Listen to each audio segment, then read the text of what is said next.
Eu penso que a gente desenvolve um projeto de um filme para que ele seja como um filho, né? Você faz de tudo para que dê certo. E às vezes as dificuldades do caminho fazem com que este filho ganhe outros contornos. Isso que eu acho grande barato, né? O filme, para mim, pelo menos no caso de documentários, eu vejo ele sempre como um organismo vivo, em constante adaptação. E a gente já tem uma boa ideia que essas adaptações que aconteceram no Epopeia em Terras Roxas foram fundamentais para aquilo que eu imagino na hora da montagem do filme, né?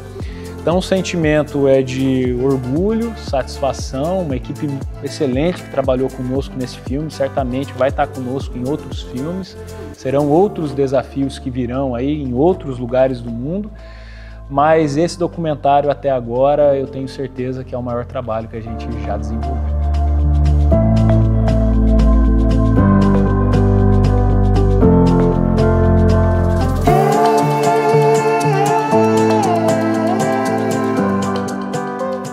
Bom, o Epopeia em Terras Roxas é um projeto razoavelmente antigo, a gente está pensando ele por volta de 5 anos.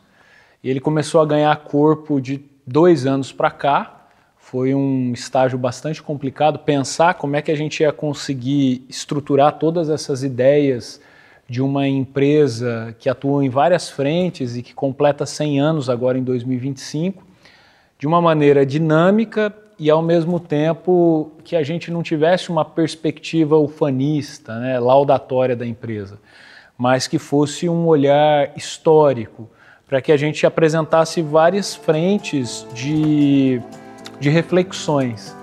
Gravaram uma entrevista com um historiador britânico para ele falar um pouquinho sobre o contexto histórico da época em que começou a colonização no norte do Paraná.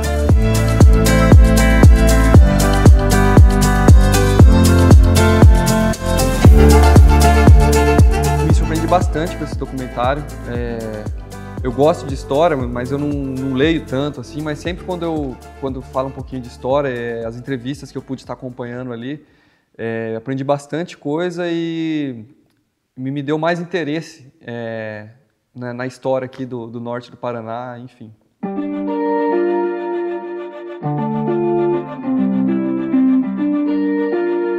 Foi um desafio muito grande, porque é um projeto que envolve muitos profissionais, uma equipe grande quando a gente fala de documentários, né?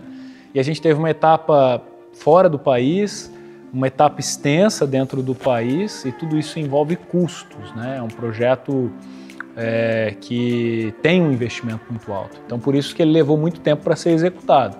Pensar ele, como que ele vai ser executado, como é que o roteiro pode ter uma dinâmica que atrai a atenção do público, mas o roteiro serve como um condão para a gente saber o que perguntar, por onde abordar as entrevistas e mais ou menos saber como é que a gente vai montar a captação das cenas nas locações. Mas no meio do caminho a gente descobre muitas novidades e a gente vai adaptando aquele cronograma que nós pensamos, trazendo gente nova para as entrevistas e também trazendo informações novas. Então é mais ou menos isso que a gente vem trabalhando no Epopeia em Terras Roxas.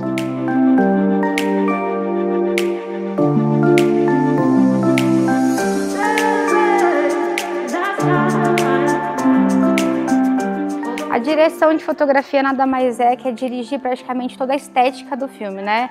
Iluminação, ângulo, todas as passagens do filme. Nesse filme, a gente teve um grande desafio, que foi a viagem, né, para fora do Brasil, com equipamentos um pouco mais compactos, né?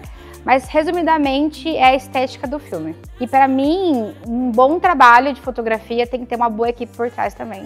Sou responsável por garantir que a segunda câmera esteja gravando o tempo todo e nas entrevistas a gente gravou com 2 câmeras, praticamente todas elas.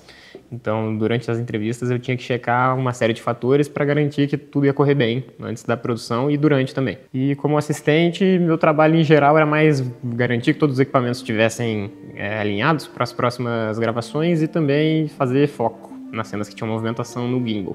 Hoje, 9 da manhã, estamos começando hoje, vamos montar aqui o gimbal. Temos alguns passados com o Miguel aqui na igreja. E vamos dar um movimentinho para fazer alguma coisa diferente, né?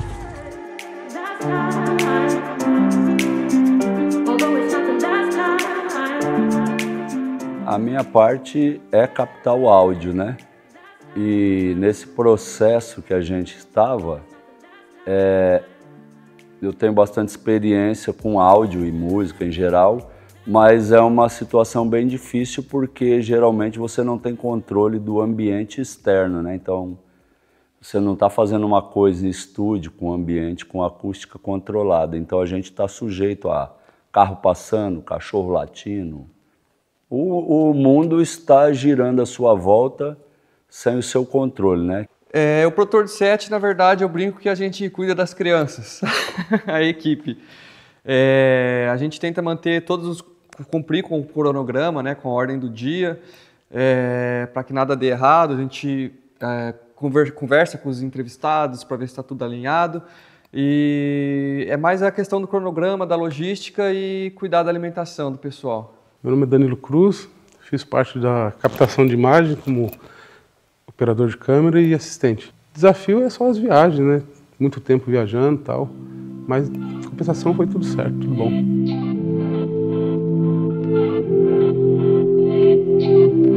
O principal desafio é que quando a gente vai produzir no Brasil, mesmo que não seja na nossa cidade de origem, a gente tem um pouco do controle da situação. A gente conhece pessoas, a gente sabe como é que funciona a legislação, a gente sabe encontrar formas para superar eventuais problemas que possam surgir. Quando a gente está fora do país, além do desafio da língua, que por mais que você consiga se comunicar, mas existem termos técnicos que no dia a dia isso acaba ficando muito difícil, você tem o desafio de se conectar com as locações. Então, por exemplo, em Londres, a gente vem tentando há aproximadamente 8 meses o contato com os responsáveis de um edifício histórico que a gente queria filmar internamente, que é o London Wall Buildings. E depois de muitas tentativas, inclusive com intervenção do consulado britânico aqui no Brasil, a gente recebe um e-mail de uma construtora dizendo que o prédio estava sendo demolido, né? E a gente olhava pelo Google e a gente via que não, o prédio estava lá. A gente tinha pessoas lá em Londres que, não, o prédio está aqui, mas está tendo obras. Então isso é só para exemplificar uma situação. Então a gente foi preparado nesse caso. Bom, e se a gente chegar lá e o prédio tiver com tapumes para todo lado, o que a gente faz? A gente tinha um plano B. Por sorte deu certo, a gente não conseguiu filmar dentro, mas fizemos excelentes imagens externas no prédio. E para nós essa era uma locação essencial, porque é ali que a empresa se constitui, a empresa que a gente está contando a história neste documentário. Eu acho que um dos maiores desafios real assim, desse trabalho foi justamente a etapa fora do Brasil e no Brasil, né? No Brasil a gente está em casa, já está mais confortável e tal. Fora do Brasil é uma coisa que é um novo mundo, né, que você está descobrindo. Às vezes você não sabia, como o Miguel falou, das locações, se estava viva a locação ainda, se não estava. Então, acho que para mim o maior desafio foi fora do Brasil. E eu também acho que o maior desafio foi o frio também, né? A mudança de temperatura que a gente teve também, para mim, foi um desafio muito grande. Uma coisa que vale a pena destacar foi que a gente enfrentou poucos problemas técnicos durante, só pela troca de clima, mas a gente teve um problema no monitor das câmeras, que ele ficava com um ghost, como se estivesse clicando, e estava atrapalhando bastante na hora da operação. E pesquisando, a gente descobriu que isso foi um problema de umidade, que acontece bastante no Reino Unido. Então, quando a gente chegou em São Paulo, no Brasil, já não estava acontecendo mais. E é uma coisa que eu não imaginava que poderia ocorrer, sabe? Eu achei que essa mudança climática não ia afetar tanto os equipamentos, mas não falando só da gente como equipe, também os equipamentos acabam sofrendo alguma coisa com essa mudança brusca de temperatura. A boa hoje é que é o último dia de Escócia, estamos indo gravar umas imagens de insert, que é as últimas imagens que faltam aí nos lugares específicos aqui da cidade. para poder complementar o cenário do filme. E é isso, tá friozinho aqui.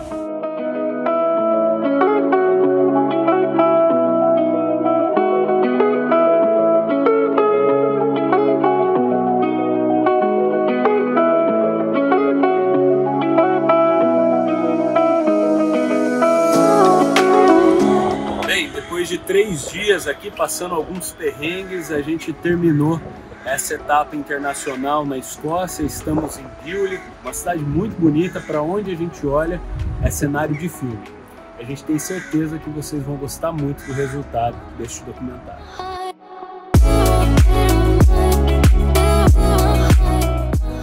Esse filme ele vai ser muito especial na minha vida, porque juntar com esse time, né, que a gente tava, que o pessoal tudo alto astral, teve as partes dos perrengues, de a ida, um avião que parece que é apertado, depois aquela história da gente chega no lugar, mas as malas não, depois chegam quebradas. E essa aventura, né, de sair lá do outro lado do mundo, assim, fui em lugar que eu nunca, talvez tivesse uma vontade escondida ali, mas não imaginei em algum momento concreto de estar lá, e você tá. E eu vou levar que foi muito bom, assim, foi alto astral, sabe? Eu acho que ir pra fora do país trabalhar dá um ar de tipo, putz, não parece que eu tô indo viajar e que vai ser legal e tudo, mas deu pra realizar sonho que eu nem sabia que eu tinha. Eu acho que umas coisas interessantes aconteceram. Eu acho que o que eu levo desse filme é que é mais um trabalho concluído, porque é a segunda vez que eu trabalho com o Miguel. E é muito interessante porque nesse filme eu pude conhecer coisas que eu jamais imaginei conhecer, histórias e pessoas, né? E o tanto que um assunto só motivou milhões de pessoas para estar nesse filme aqui, né? Milhões de pessoas que eu digo, pessoas que já não estão mais aqui, que fizeram parte dessa história. Eu acho que o que eu levo desse projeto é justamente a história de cada pessoa que a gente entrevistou, cada pessoa que a gente conversou durante a viagem, assim. Acho que o que eu levo muito para mim nessa viagem são as histórias das pessoas. Gostaria de agradecer toda a equipe que trabalhou conosco, foi um desafio muito grande. As tensões sempre mostram que a equipe está preocupada com o projeto. A gente só se preocupa com aquilo que a gente, de fato, gosta e quer dedicar uma atenção especial. E esse filme só vai atingir o sucesso que a gente espera por conta de tudo aquilo que foi feito até agora e aquilo que ainda vai ser feito pela etapa dos departamentos de pós-produção. Então, meu agradecimento a todo mundo que participou conosco até aqui.